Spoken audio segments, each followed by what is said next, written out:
بیت اللہ وہ محور اور مرکز ہے توحید کا، ذات باری تعالی کا، اللہ جل شانہ کی تجلیات کا، اللہ جل شانہ کی رحمتوں کے اور نزول کے اترنے کی جگہ۔ وضع للناس للذی ببکۃ مبارکہ ھدی للعالمین فیہ آیات بینات مقام ابراہیم ومن دخلہ کان آمنا۔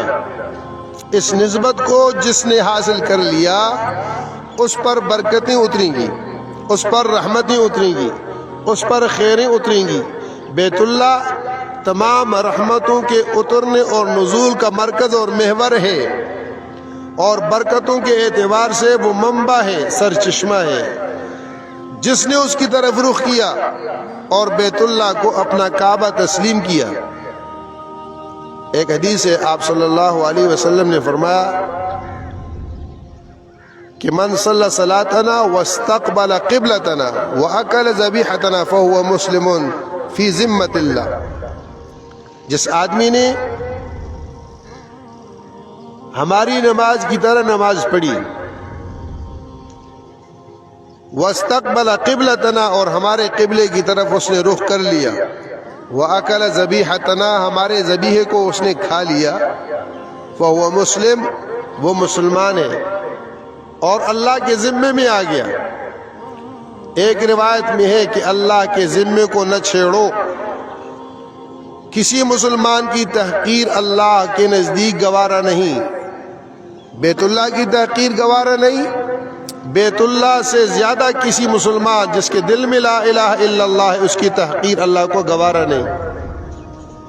اللہ پر وہ چیز بھاری ہے، اللہ کے نزدیک یہ بڑا جرم ہے۔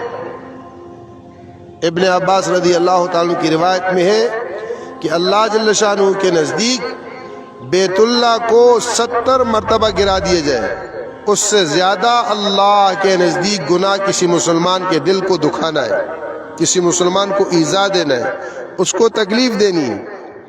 نسبت جب بیت اللہ کی طرف ہو گئی، اس کی عظمت بڑھ گئی، اس کا مقام اور رتبہ بڑھ گیا۔ دیکھیں جیسے بیت اللہ کے اوپر جو غلاف ہے اس غلاف کی عظمت ہے، اس کا مقام ہے، اس کا رتبہ ہے۔ بیت اللہ میں لگے ہوئے جتنے پتھر ہیں روئے زمین کے پتھروں میں سب سے قیمتی، اس کو ہم چومتے ہیں۔ حجر اسود جنت سے آیا ہوا پتھر ہے۔ ایسے ہی میرے دوستو بیت اللہ کی تمام بنیاد اساس انبیاء کرام علیہم الصلاۃ والتسلیمات کے ہاتھوں سے، آدم علیہ السلام، نوح علیہ الصلاۃ والسلام، ابراہیم علیہ الصلاۃ والسلام، اور پھر آخر میں آقائے نامدار سرور کونین محمد مصطفیٰ احمد مجتبیٰ صلی اللہ علیہ وسلم نے بھی بیت اللہ کے پتھروں کو اٹھا کر لایا ہے اور حجر اسود کو اپنے دست مبارک سے نصب کیا ہے۔ تو بیت اللہ جیسے اللہ کی تجلیات کا مرکز ہے، اس بیت اللہ کی طرف رخ کر کے جس شخص نے کلمے کا اقرار کیا، جس شخص نے اس بیت اللہ کی طرف رخ کیا اور اللہ جل شانہ کی عبادت کی اور اس بیت اللہ کو اپنا کعبہ تسلیم کیا، اپنا کعبہ مانا، اس کو بھی اللہ کی وہی رحمتیں اور وہی برکتیں اور وہی چیز حاصل ہوگی۔ وَمَن دَخَلَهُ كَانَ آمِنًا، وَمَن دَخَلَهُ كَانَ آمِنًا۔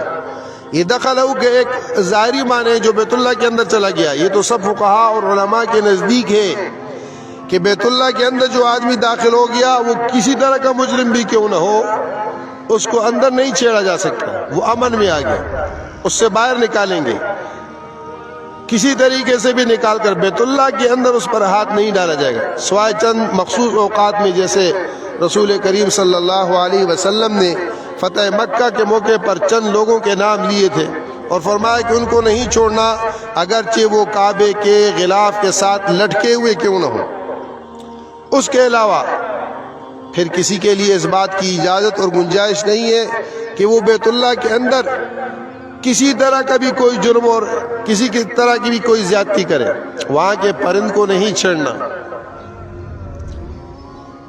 انسان تو انسان ہے، ایمان والا تو ایمان والا ہے، وہاں کی بلی ہے، وہاں کا کبوتر ہے اور وہاں کی کوئی بھی چیز ہے بیت اللہ کی، حتیٰ کہ اس بیت اللہ کے آس پاس جتنا حدود حرم ہے، جتنا حدود حرم ہے، تقریباً 4 اطراف میں 10 میل تک وہ حدود ہیں، ان حدود میں اس کی گھاس کاٹنا، اس کا درخت توڑنا، اس کی ٹہنی توڑنا، یہ بھی جرم ہے، یہ بھی ممنوع ہے، اس کی بھی اجازت نہیں ہے، گنجائش نہیں ہے۔ اتنا احترام ہے اس حد کا۔ جب اس حد کا اتنا احترام ہے، بیت اللہ کا کتنا احترام ہے، اس بیت اللہ سے بڑھ کر ایک کلمہ گو جو اس کی طرف رخ کر کے عبادت بجا لانے والا، سجدہ کرنے والا، اس کا احترام ہے۔